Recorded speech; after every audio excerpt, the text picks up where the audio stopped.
So I call this the dark side of the universe. So mainly focus on dark energy, but we will also talk about dark matter. And in case you have been living in a cave in Afghanistan, I put that first slide up there. This is an exciting time in cosmology.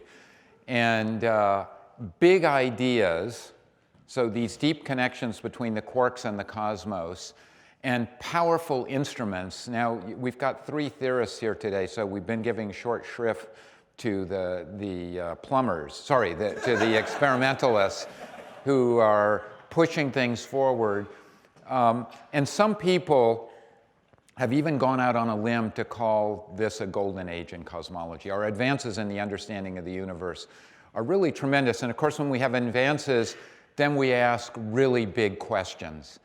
And so this morning you saw kind of the small questions. And so we're going to go for the big ones here in the afternoon. And so I thought I would just put this in a little bit of perspective. So we now live in the 4% universe. Do you know what I mean by that? So, so the first 2 bullets I think you got this morning, that we can trace the history of the universe from even before quark soup to the galaxies and stars that we see today. We have a universe, I saw this in Alan's slides, that's uncurved and so has the critical density and the omega parameter. So you heard about the omega parameter. And omega is equal to 1. And then what I'm going to focus on is this question of the composition of the universe. So, and that's where the 4% comes in. So the stuff that's made out of atoms is only 4%. Only 4%. And then we have the dark matter, which I'm going to talk about briefly, which we think is not atoms. And that's about 26%. And I'm looking at the math here to make sure the numbers add up to 100%. And then we have dark energy, that's about 70%. And I apologize, we know the numbers pretty accurately, but I don't want to get hung up on, did I get the point there right? And there was a nice book by a friend called The 4% Universe. And so I thought that was a good, but oh, and then the universe is old. So we actually know the age of the universe, and I screwed up. This slide is 2 weeks old, and I forgot to add the extra 2 weeks on. So there we are. This is a remarkable universe. You heard, that we have this idea of inflation, and we even have some, actually have a fair amount of evidence for it. And and a lot of this universe, a lot of the evidence for the ideas that we have come from analyzing the cosmic microwave background, which I think you heard about earlier today. And this is the new iconic map that replaces the one that you'd all seen before, the WMAP map. This is the Planck map. This is you look at this and you can tell if you're a cosmologist. If you are a cosmologist, your heart goes pitter-patter when you see this. If you're not a cosmologist, you say, that just looks like noise, which is actually what it is. And when you analyze this, and I think you saw this curve earlier, and I don't want to dwell on this curve, but when you analyze this and do a certain mathematical operation on it and measure the temperature differences between spots on the sky, you get a curve that looks like this. So you saw this earlier. The blue are the data points, and the red is the curve from this theory that involves inflation and dark matter and dark energy. And so what you're supposed to take from this is a pretty believable model. There's some evidence. So the plumbers made these measurements, and the theorists made the red curve, and they agree. But then I want to tell you where we are. We're at a very exciting point because we have this wonderful theory that you're hearing about today, and it rests on 3 pillars. Dark matter, you're going to hear about that today, dark energy, and inflation. And of course, you haven't heard anything about inflation. And so the interesting thing is, so those are the pillars that support this model. So we've got this wonderful idea. We even have some evidence for it, but we're kind of out there on a limb because they can't tell you what caused inflation. Dark matter. So I'm going to tell you about dark matter, and I'm going to tell you we have evidence for it, and then I'm going to tell you we don't know what it is. And which doesn't mean we won't find out. And then thirdly, in the middle pillar there is dark energy. And likewise, so this is a very exciting point in our time of study of cosmology, is that we can trace the history, and on the other hand, the story is not complete and there will be some surprises. And so we don't know what the dark matter is, we don't know what the dark energy is, and there are a few little details on inflation. And so you've heard about the one pillar, very important pillar. I've gone out on, it's not going out on a limb. Inflation is the most important idea in cosmology since the idea of the Big Bang itself. And it's probably even right.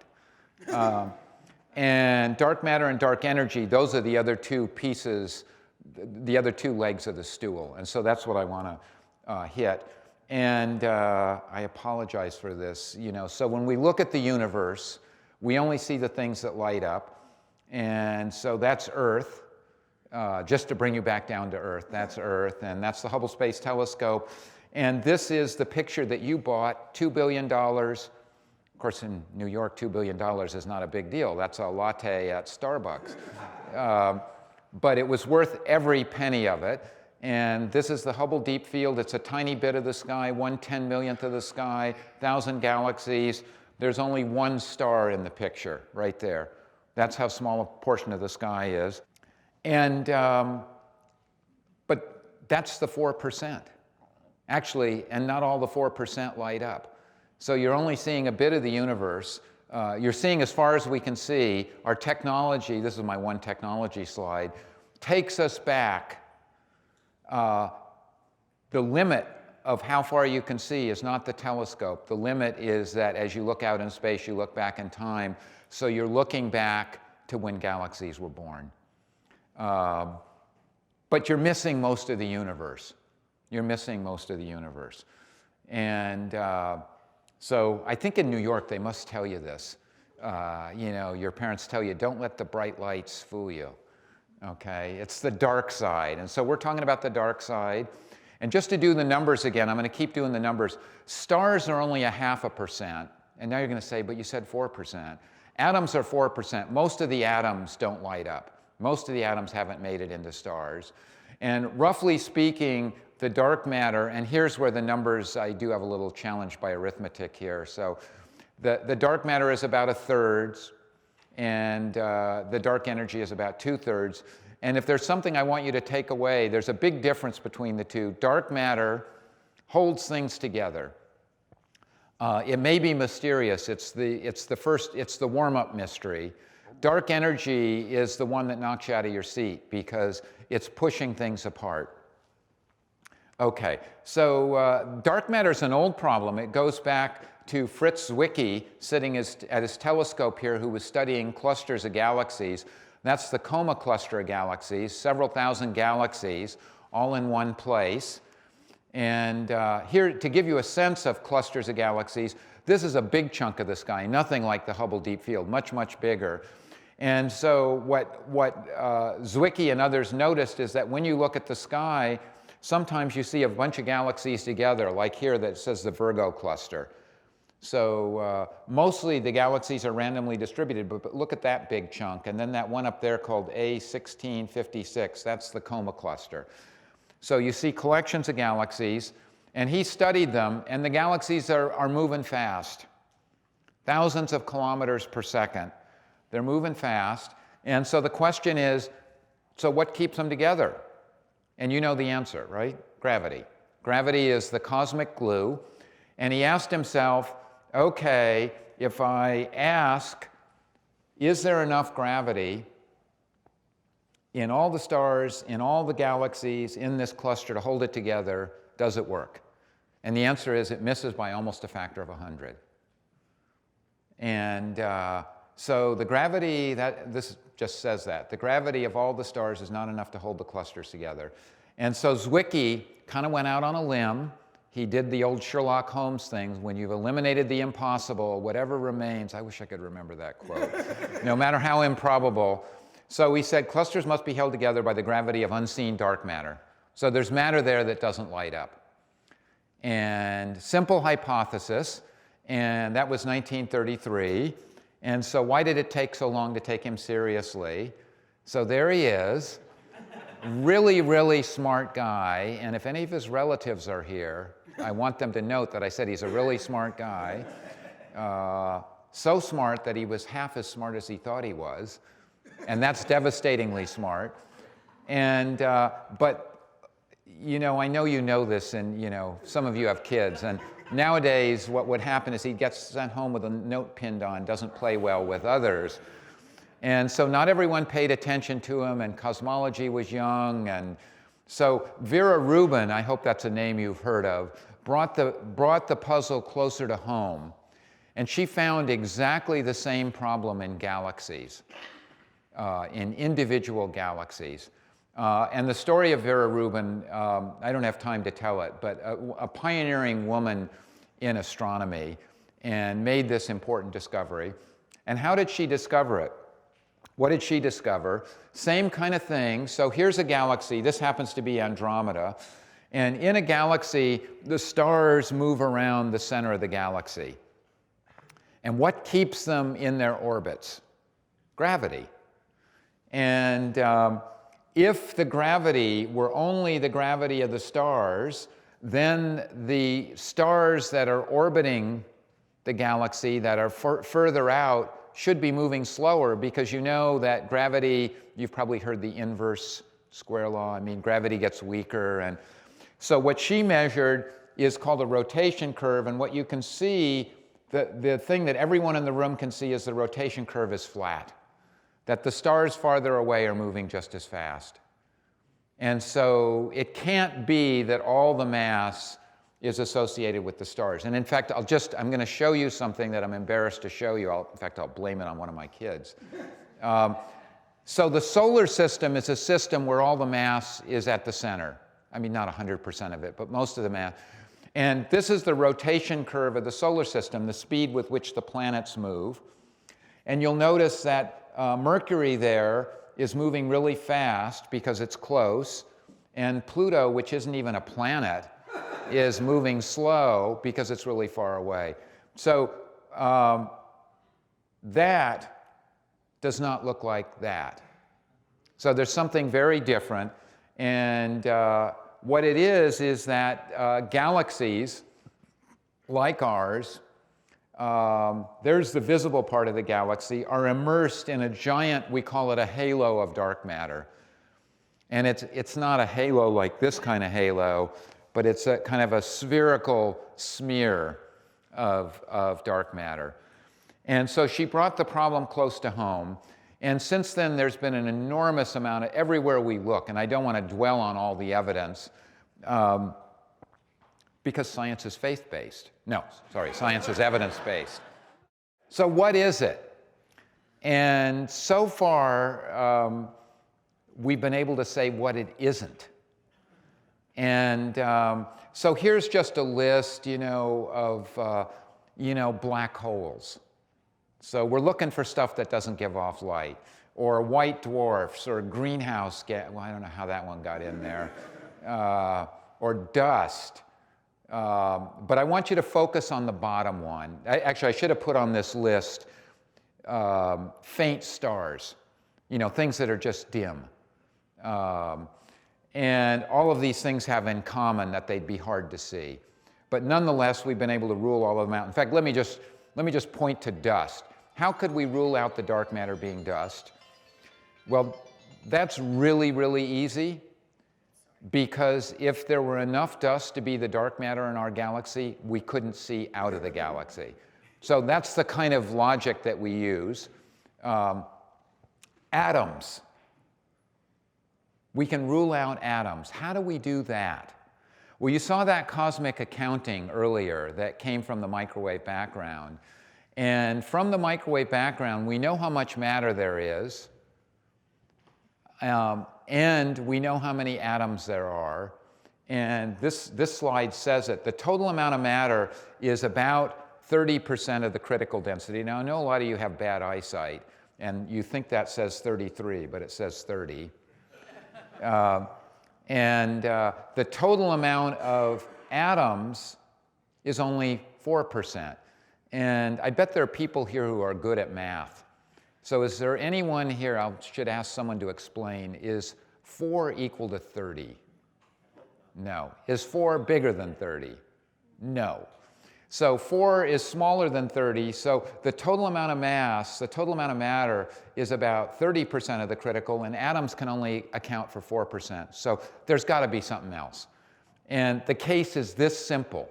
So we've worked ourselves into a corner, being Sherlock Holmes, where this dark matter has to be a new form of matter. That's where we've worked ourselves through logic. Of course, in science, we now have to go out and demonstrate that. You can't just say, okay, we're done. But that's the corner we worked ourselves in. So where did that matter come from? And it's particles that are left over from that early quark soup phase of the universe. And let me just walk you through the 13.8 billion years. We'll do it in real time just for fun. So this picture goes from the quark soup that Andre and Alan gave us from the decay of the false vacuum energy and all of that. And then the universe is expanding and cooling, and neutrons and protons form, and then the universe is a nuclear reactor when it's seconds old, and then atoms form. That's the light that we see from the microwave background, and so on and so forth. And the dark matter was formed during the quark soup phase. So what is it?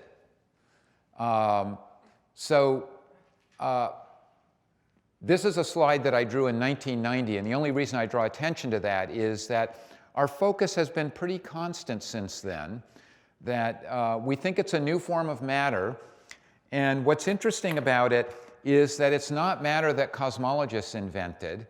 The new forms of matter were invented by particle physicists who were doing their job to try to unify the forces and particles of nature.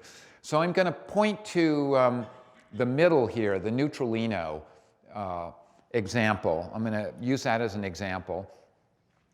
So Brian Greene is famous for his work on string theory. And I bet everyone knows, everyone's heard of string theory, right? Everyone's heard of Brian Greene. We'll start with an easy question. And one of the hallmarks of string theory is something called supersymmetry. And supersymmetry says for every particle that we've already seen, there's a supersymmetric particle that has a different spin. And I don't want this to become a lecture on string theory, but it predicts that there are additional particles out there, they're heavier, and that one of these additional particles lives a long time. Most of them just disintegrate. One of them lives a long time, and its name is the Neutroleno. So that's right in the middle of the moose here. And so when the cosmologists got a hold of the Neutroleno, they asked, well, gee, how many Neutrolinos in quark soup? That sounds like a good, sounds like something you'd ask Julia Child, but it's a good scientific question. And the answer is that the number that would remain from the quark soup would be about the right amount to give the dark matter. So that makes it a very interesting candidate. The axion, I wish I had more time to wax poetic about the axion. Let me finish up with the Neutroleno. So the Neutroleno, if it exists, has a mass of about maybe 100 or 300 times that of the proton. So it's pretty heavy, maybe even a little bit more. The axion has a much more interesting theory and a story, and the reason I put it here on the head of the moose is I call it the thinking man's dark matter. And the axion, if it exists, weighs a millionth of what an electron does. So much, much different, very, very light. There'd have to be lots of them. And you, again, can calculate how many would be left over from the Big Bang. It would be about the right number. And the axion was invented when I was a graduate student at Stanford. And my professor, Brian Greene, no, I guess he wasn't a professor then, Roberto Pache and Helen Quinn invented this particle to solve a very subtle problem that involved how quarks interact. And we have a very successful theory about quarks called quantum chromodynamics. And it has a tiny little problem. Actually, it turns out it's a very big problem. And they solved it, but the solution involved creating a new particle. And that particle, there'd be a lot of them left over from the Big Bang, enough to be the dark matter. So we got the axion there. And then the legs, which are a little bit hard to see, this was made in 1990. They're labeled with the symbol for neutrinos. And in 1990, we know the neutrino actually exists. So today, you know, you're going way, way out there. So at some point, you need to be grounded. So neutrinos are one of the things from today that we really know exists. And there are three kinds of them. And the issue with neutrinos is not whether or not they exist, but how much mass they have. We now know, in 1990, we didn't know this. We now know they have a tiny mass. In 1990, we were thinking maybe they have enough mass so that when you multiply by how many of them there are, that they are the dark matter. And we now know that neutrinos don't account. They probably account for about as much matter as stars do. They're not the dark matter. So our two primary targets, there are some secondary targets, are the axions and the neutralinos. So that's where we are. We worked ourselves into this corner that the dark matter is a new form of matter. That's an unbelievably bold hypothesis, but it's not fact. How do we test it? And so we've spent a couple of decades building instruments to test this. And I think this may be the decade of dark matter where we finish this puzzle. And we've got a land, sea, and air attack. And so let me just very briefly tell you what we're doing. So number one, you may have heard of this big accelerator. Oh, this is Fermilab, a dark matter factory. So accelerators can change energy for matter. And so particle accelerators, this is the Fermilab accelerator, which used to be the most powerful accelerator. We think of them as dark matter factories. Now, it turns out, I recently heard, you know, who would have thunk? The Europeans built a bigger one. In fact, for a while, they said it was in Geneva, and I thought they meant Geneva, Illinois, but it's in the other Geneva. So, you know, they make these big collisions and big particle detectors. And I do want to get a T-shirt. And the T-shirt I want to get that says, they built a $20 billion accelerator and all they discovered is a Higgs boson. What I want is the dark matter particle. So neutralinos are one of the targets. But wait, there's more. So if our galaxy is held together by neutralinos, in a little bottle like this, with water in it, at any given time there's one neutralino. So I can drink a neutralino. But these neutralinos are very, very shy. They're very, very shy. And so they're very hard to detect. So you need a big detector.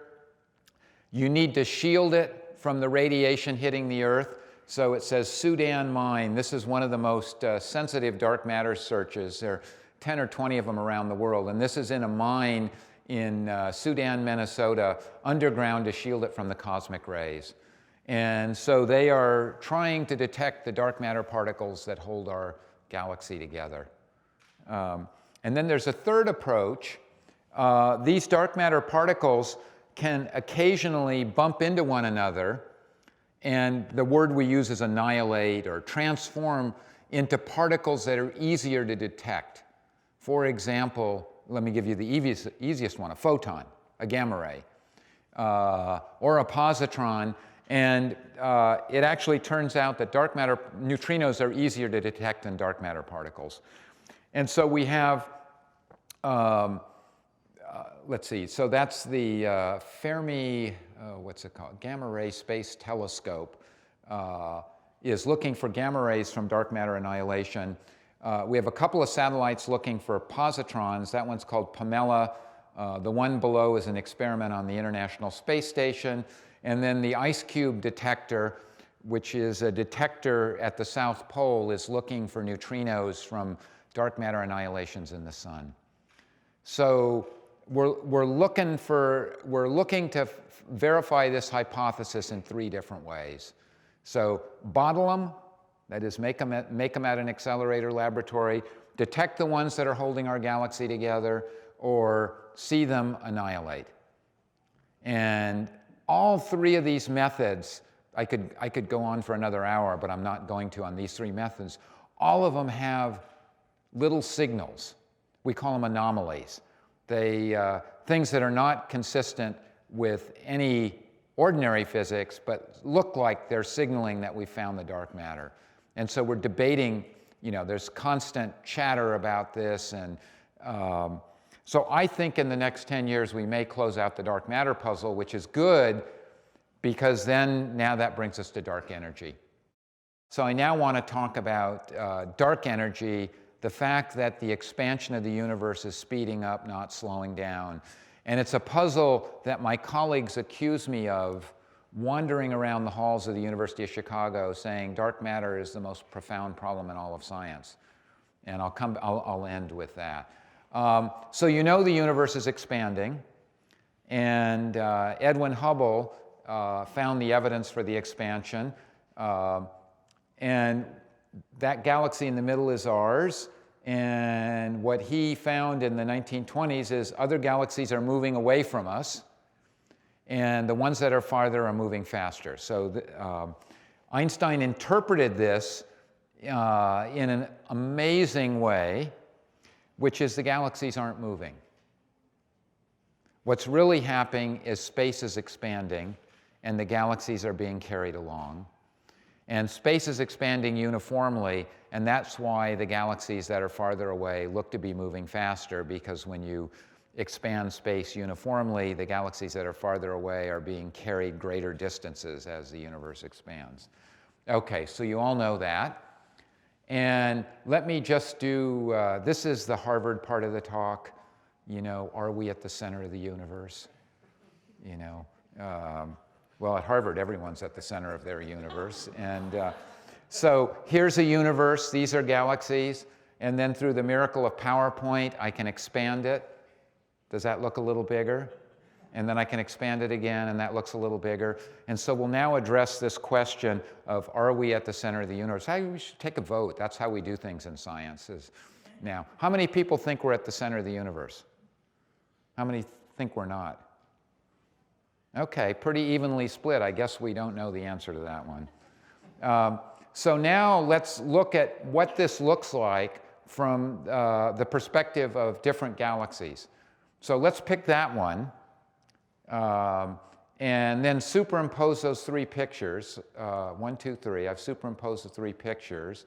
And remember, those 3 pictures are like 3 different times. And so what you can see is, from the perspective of that galaxy there, it sees the other galaxies moving away from it. And if you look at the spatial relations here, the ones that are farther away are moving faster, right? In the time between the 3 frames, they've gone farther. And so from the perspective of that galaxy, it's a Harvard student. It's at the center of the universe. If we look at the perspective from another galaxy, say that one, and just take those, the 3 different images and now line them up on that galaxy, bop, bop. After you get adjusted to it, remarkably, you see the same picture. It sees all the other galaxies moving away from it, and the ones that are further away look like they're covering more distance, are moving faster. And, I last gave this talk in LA, so, in LA you have to do this a 3rd time. So there you go. Okay, but you guys are New Yorkers, you're smart, you don't. So this Einstein's interpretation of this, that space is expanding uniformly in all directions, explains Hubble's data and says that everyone's at the center of the universe. Now, the one tricky thing here, before somebody tries to nail me with this, is that, of course, if you're near the edge here, you're going to ask, what about the edge? Well, I forgot to tell you that I only showed you part of the universe, right? It goes on forever.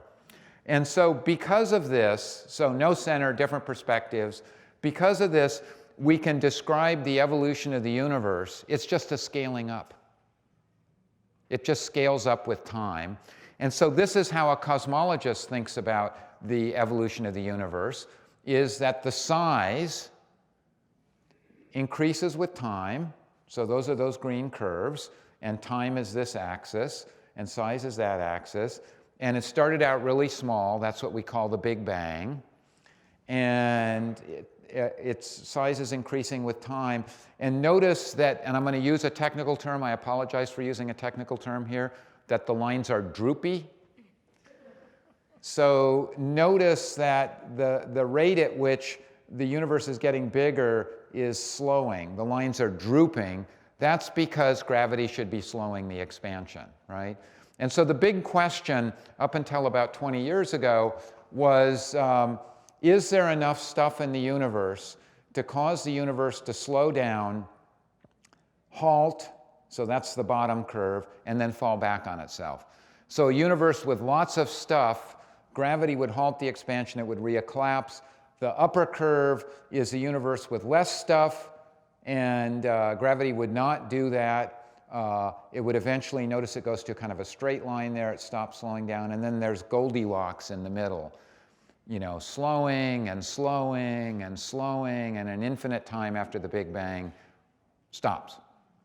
And then there's a relationship between the amount of stuff in the universe and the shape of the universe. So a high-density universe, the bottom one, curves back on itself, and a low-density universe is curved like a potato chip, and Goldilocks is not curved at all. And so this is a slide, probably it wasn't a slide, but I know you all learned this on your mother's knee. There are three kinds of universes, right? And once we figure out the slowing of the universe, we will have figured out the destiny of the universe. This is what your mother told you.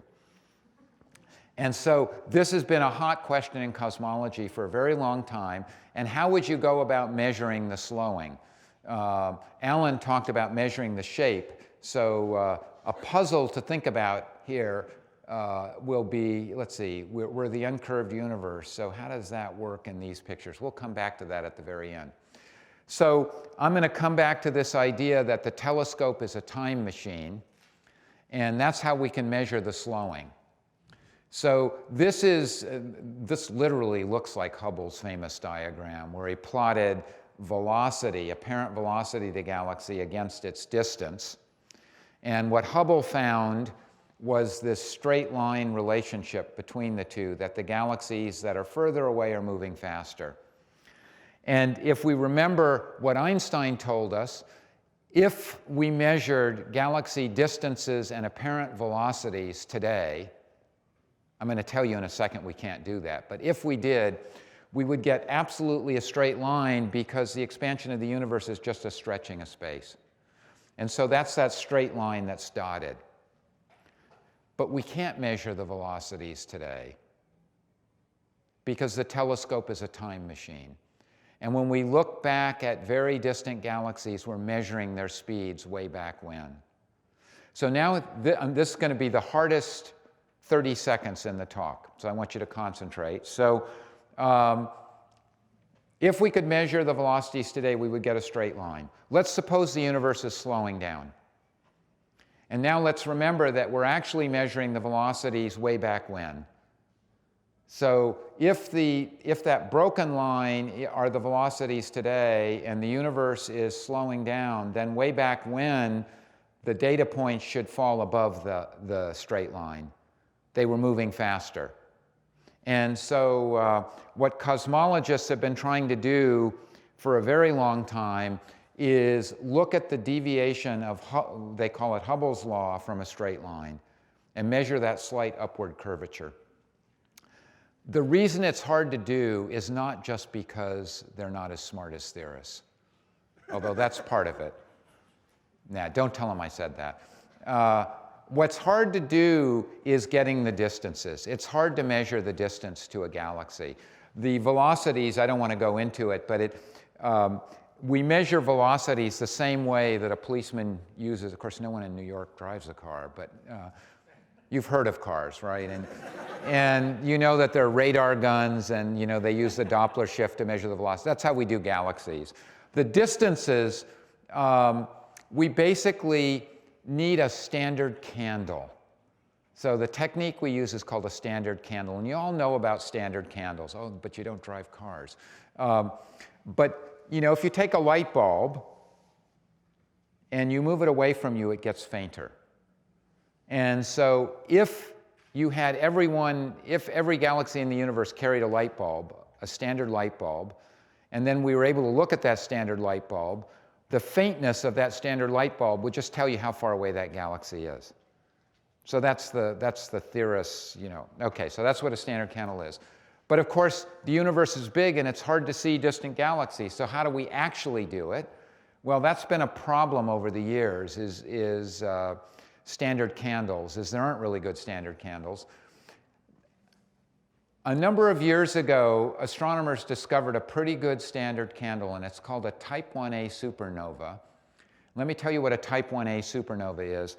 It's a star that's about 40% bigger than our sun that undergoes a thermonuclear explosion and obliterates itself.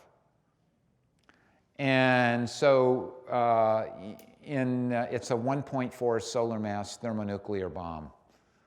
So without going into the details, that sounds pretty standard if it's a fixed size.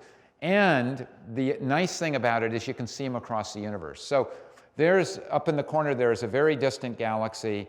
There's a Type 1a supernova. It's as bright as the galaxy. And each one of those is the same. So they're easy to see.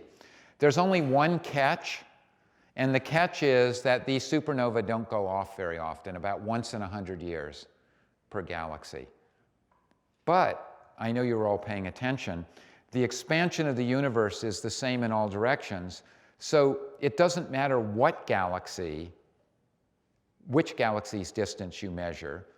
They all fall on that Hubble line, and so you just have to study enough galaxies. And oh, I was going to tell you what my colleagues at the University of Chicago do numerical simulation. Isn't that beautiful? So it's actually a white dwarf star that's accreting material from a smaller star, and it eventually pushes it over and causes it to explode. And we think we even understand why they're standard candles. So how do we do this? A key technological breakthrough, oh, here's my other technology bit, are big electronic cameras. Because you don't want to wait 100 years and stare at one galaxy. But if you stare at 100,000 galaxies, for example, then 1,000 of them will have a supernova in a year. So that's math I can do. And so, but how do you stare at a large number of galaxies? Well, you have a really big camera. And so that was the technological breakthrough, the same technological breakthrough that you have in your iPhone. Or, well, not all of you have iPhones, but, and so let me show you how it works.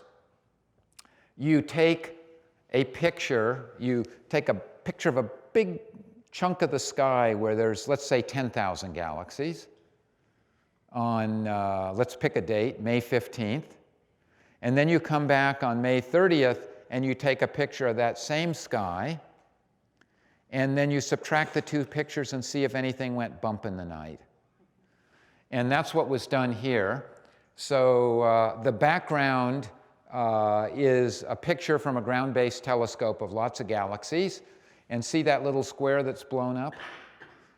So it's blown up so that you can see an image of two galaxies next to one another. One is the before, and the other one is the after. And you'll notice that the galaxy in the upper left corner looks different. And when you subtract those two images, do you see the one that says difference? This one right here says difference. You see right there that something was different. There was a supernova in that galaxy. And now you task the Hubble Space Telescope to go look at it, and that upper image is an image from the Hubble Space Telescope. Okay, and what do you find? Now we're back to cartoons. So those little blue things are the data. And oops, oh, I must have screwed this up, right? Because the data are not above the straight line. That would be a slowing universe. The data are below the straight line. And so, in fact, after 80-some years of trying to measure the slowdown of the universe, it's actually speeding up. And so that was extraordinary. There were two teams involved, one led by Adam Rees and Brian Schmidt, and the other led by Saul Perlmutter. Very competitive team. Science is a great human activity, and there's competition, and I can tell a little story about them. You would have thunk that the biggest surprise that they would have had when they made this discovery was that the universe was speeding up and not slowing down. That was not the biggest surprise. The biggest surprise to each of the teams was that they got the same answer as the other team, because both teams thought the other teams were fools. And this team was the physicist team, and these were the astronomers, and the astronomers thought, you know, these guys don't even know what a magnitude is, let alone a supernova. And so big discovery, cover of Science magazine in 1998, and there's Carl Sagan reminding us that extraordinary results, or no, what does it say? Extraordinary claims require extraordinary evidence. So that was in 1998, and long story short, we now have the extraordinary evidence. The two teams collected about 50 supernovae each. Since then, we've added another couple of thousand, plus different lines of evidence. And in fact, this again is the microwave background, these curves. And if you remember Alan Guth's omega parameter, the total amount of stuff is the critical density. Matter is only about 30% of that. This whole story only works if there's something else out there, like dark energy. So this is an indirect method, but we now have the extraordinary evidence. So if Carl Sagan were still around, I think he would, you know, I don't know if he would do 2 thumbs up or 1 thumb up. The universe really is speeding up. Now actually, oh, and most importantly, this was certified by Sweden. So in 2011, Stockholm certified this by giving the Nobel Prize to Adam, Brian, and Saul for this remarkable discovery. And if you come back to this morning, to the boring part of today, sorry. The little choke collar just went off there. They gave Andre the controls on it now. This discovery was really important to those of us who, in their other life, study inflation, because inflation went out way on a limb saying that the universe has the critical density. And Alan Guth told you this morning that, you know, towards the end of the 90s, it was looking like we were coming up a factor of 3 short. And all of a sudden, this rescued inflation. So this was a really big deal. But we have a higher standard. Theorists have a higher standard. Sir Arthur Eddington, one of the great astrophysicists of the 20th century, put it this way: no experimental results should be accepted until confirmed by theory.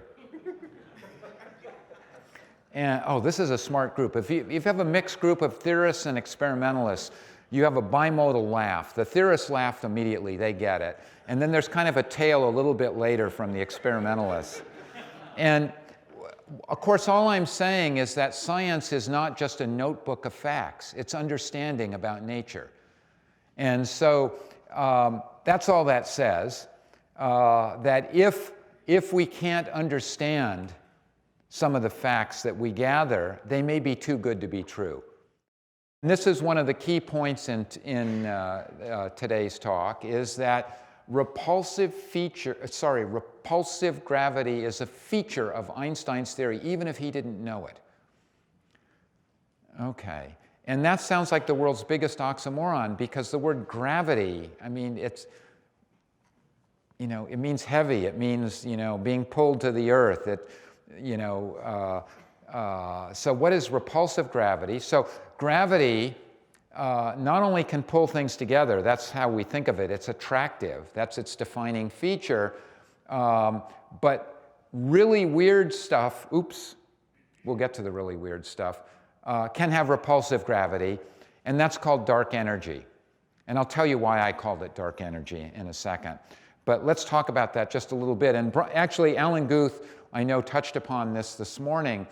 And that is an amazing feature of general relativity is that what causes gravity, or what the word we use is sources gravity, is not just matter or energy, but it also depends on what the stuff is made of. In fact, let me just go to this slide and remind you about Newtonian gravity. So remember when you learned about Newtonian gravity, the force of gravity that an object exerts only depends upon its mass. And you all know that. And you know it so well that you probably don't think it's remarkable. I mean, probably you didn't have a teacher who said, that is the most amazing thing. Imagine, it doesn't matter if it's a block of lead or a ball of gas, the force, the gravitational force it exerts only depends upon its mass. I mean, that's really remarkable. And that's true in Newton's theory. In Einstein's theory, if you think about gravity instead of being a bending of space as a push or a pull, the strength of gravity also depends upon the composition. So that's built into his theory. And Alan, I'll write this two different ways. So what I've written here is that the strength depends upon the amount of mass or energy plus 3 times the pressure. So the surrogate for what it's made out of is the pressure. And so what that means, for example, so what's something that has a lot of pressure? A hot ball of gas, like the sun. So if you take an object with the mass of the sun that's cold, and you take the sun, which is hot, and they both have the same mass, the gravitational field of the sun will be slightly stronger. Now, it's a very, very tiny effect for ordinary stuff. It would only be larger by about a part in a million. So let's go back. So this is the formula that Alan showed you. Is what sources gravity is rho, mass or energy density, plus 3 times the pressure. Now, mass or energy density, I don't want to get into a big discussion of that. We don't like the idea that it would be negative. Okay? But pressure, what would negative pressure mean? Negative pressure, so pressure is an outward push. Negative pressure is how we describe something that's elastic, like a rubber band or a rubber sheet. So having negative pressure is no big deal. I mean, it just means that something is elastic. So if you look at this formula, rho plus 3p, so if you had something whose pressure is negative and more negative than 1/3 of its energy density, then its gravity would be repulsive. Now, Alan, I did a cheat here that Alan didn't do this morning, is there's some speed of light squared here that I didn't put in, that Alan put in this morning. So the sun, the pressure of the sun compared to its energy density, the pressure is 1,000,000 times smaller. If you look at a rubber band, I don't even know how much smaller the P is, but it's billions. So something whose pressure is comparable to its energy density is really weird. I mean, is unusual. I'll give you an example. The simplest example is the cosmological constant or vacuum energy, and so I'll do that. And for that, P is equal to minus rho, and if P is equal to minus rho, then rho plus 3P is equal to minus 2 rho. So that's really, really repulsive. So right in Einstein's theory is the prediction that gravity can be repulsive. So the definition of dark energy is stuff that's very, very elastic, so elastic that its pressure, so its gravity is repulsive. And let's see, we did that slide. So now you're caught up with us. So accelerated expansion is caused by the repulsive gravity of dark energy. Any questions? Do you all understand that? Well, of course you don't. We don't understand it. So what is this stuff? So, oh, here's the naming. Let's take a brain break. So how did this dark energy name come about? So, you know, in May 1998, I convened a focus group. And I said, we have this new thing in science, and we don't want it to be scary, and let me tell you about it. And we're thinking about calling it funny energy. And they said, that's really great. You know, that's really great, because that's not off-putting, and it's not scary, and so there's the slide. This slide actually appeared in the New York Times. Funny energy. And then I said, you know, but it's going to take a couple $2 billion to understand it. And they said, oh, you need a more serious name than that. So first example of what dark energy could be. And this is the Zen part of the talk. So it's the energy of nothing. So what is nothing? Nothing is something. Okay, are you with me on this one here? Nothing is something. So according to quantum mechanics, nothing is filled with particles living on borrowed energy and borrowed time. Kind of like New Yorkers. At least that's what I heard. And so these are the virtual particles of the quantum vacuum. We know they're there because Willis Lamb did experiments at Columbia University in 1948 and detected their effect on hydrogen atoms and got the 1955 Nobel Prize. And I bet you won't ask for proof of this. If the energy associated with these virtual particles, if there is an energy associated with these virtual particles, I can prove that the pressure is exactly equal to minus the energy density. Okay, so it has repulsive gravity. So we've reduced this to calculating how much nothing weighs. So here we've put the theorists on the spot. The theorists have to tell you how much nothing weighs. And so we've calculated it, and we've almost got the right answer. Well, we're off by 10 to the 55. Good enough for government work. Actually, this is where we really, you know, you see us turn into a puddle of whatever, goo. Because the way I like to defend us is to say that actually the answer we get is infinity, and infinity is not a number, and therefore our answer is not wrong, because we haven't gotten an answer. Did you fall for that one? So it's better not to get an answer than to get a wrong answer. But you got the idea that when we try to calculate, so it's perfect.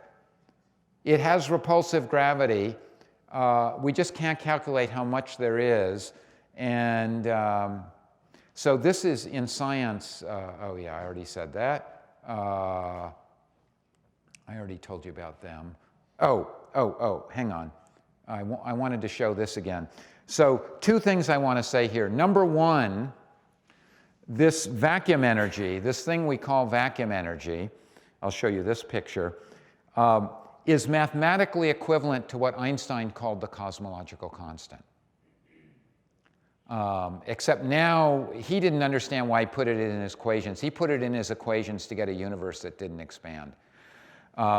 This energy of the vacuum, in principle, is there because the vacuum is filled with these virtual particles.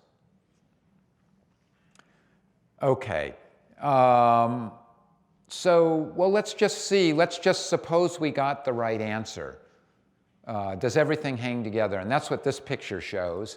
So this axis here is omega matter, how much matter there is. This is how much vacuum energy or lambda there is. These are all the measurements. And all you really need to look at is the bullseye there at the middle. This works really good. And as my wife would say, you meant to say well. Yeah, it works well, too. And so that's the number you would get. You would get about 73%. And so why don't I end right here and say, you know, it's just the energy of the vacuum. You know, one of these days you'll get it. And so let's see. So it's lambda. We have testimony that you walk like a duck and you quack like a duck. Tell the court, are you a duck? So that's the way we think about it. So why aren't we satisfied? Well, we don't have a good theoretical understanding of it. So this might work, but, and in fact, what's lovely about this, and this is what's lovely about science, is you start with one puzzle, and once you start working on one puzzle, It's like the Andromeda strain. It becomes two puzzles, right? So now we have two puzzles. Why does nothing weigh so little? And by the way, you know, I don't want to forget about dark energy. And it could be that nothing weighs just the right amount and is the dark energy, or it could be that nothing weighs nothing, and if it does, we're going to call that Turner's theorem. And then what is the dark energy? Do you see the... So here's the most fun part. This is what gets theorists up in the morning. Is when we have really, really big puzzles, like why the universe is accelerating, we know that the answer to the riddle will require a crazy new idea. In fact, we often, you know, when we're in the theory locker room talking to one another, we often say, yeah, you know, Jeff, that's really good. That idea is almost crazy enough to be correct. And, oh, but there's a footnote here. Not every crazy idea is a solution to a profound problem. Most of them are just crazy, so we have to sort them out. Let me run through a bunch of crazy ideas. So supersymmetry, we heard about that before. And if the world were supersymmetric, you can prove that nothing would weigh nothing. You could prove Turner's theorem. Even Brian Greene could do that. Our world is not supersymmetric. So the super partners don't weigh the same as their counterparts. So if supersymmetry is a symmetry, it's what we call a broken symmetry. Oh, this looks really, really good. So if we really were supersymmetric, we'd get 0, but we're not quite supersymmetric, so we get a small number. Oh, this sounds great. Unfortunately, when you try to see this mathematically, you don't really get a small number. You get the 10 to the 55 number. But maybe, you know, maybe there's a germ of an idea here. Here's another idea. I call this the most extravagant solution. And this is the cosmic landscape of superstring theory. So in superstring theory, there are many, many solutions, and they all have different energies, and the energies differ by an enormous number, a really big number, 10 to the 122 bigger than what we need. But you get all kinds of different energy states for the universe. And you get, in fact, you get 10 to the 150, sorry, 10 to the 500, 10 to the 150, 10 to the 500, same difference. And one of them will have the right value. Let's see, so let me try to understand the solution. Let me try to be a little bit of a critic. So we had this problem, and the solution is to invent 10 to the 500 other universes. And, okay, well, maybe it's right. And then this morning you heard about inflation. And maybe this is just mini inflation, because this kind of sounds like the same thing. Here's the picture that Alan Guth drew and Andre drew this morning. And so we just draw a miniature version of this. We're going through mini inflation. So if it happened once, it could happen another time. Oh, and then here's my son Joe. When he was 6, and that was a long time ago, I said, Joe, you want to get in on the fun. I was trying to make a talk. We used to have transparencies. I said, draw me a picture of dark energy. And this is what he drew. And, oh, he was so cute then. There he is. And you know what? I still think this is true. His theory has at least as much truth as any of the others do. Oh, and then here was my crazy idea. There is no dark energy. We've just discovered a new aspect of gravity, and I can explain it in one line. An empty universe accelerates. You might say, well, we don't live in an empty universe. Well, actually, we do. It's been expanding a very long time, and if you compare the density of the universe today to the times when Andre and Alan were talking about it, it's 100 orders of magnitude smaller. Unfortunately, this is poetry. What is it? You write, you know, you campaign in poetry and govern in prose. And so this was a really good poetry, but trying to put a theory to this, actually we do have a theory to this. Unfortunately, the theory did not explain the solar system as well. But that's a small detail. Okay. A big feature of dark energy is this pressure. And so we honored our former president, George W. Bush, with a parameter called W. And so that's pressure over energy density. And that tells you how the dark energy changes with time. And so if the pressure is equal to minus the energy density, so this is a plot, time goes this way and energy density goes that way, it doesn't change at all. If W differs from -1, then the dark energy can slowly increase or it can slowly decrease. And we'll come back to that. And what do we know about W? Well, we know a lot about W. Somebody's going to write his biography, but this is the W I want you to know about.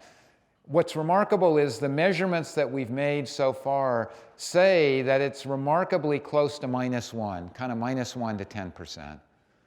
So it kind of looks like the duck, even though we don't want it to be the duck. So what do we know about it? Not much. It's smooth. It's very smooth. It's not particulate. That's really weird. So since the time of Democritus, you know, everything's made of particles. This is not made of particles. Because P is close to rho, it's very, very relativistic. It has repulsive gravity. It's the energy of nothing. So far, it quacks like lambda. But so the two big questions are, does it change with time? No, at the 10% level, but maybe if we look at it carefully.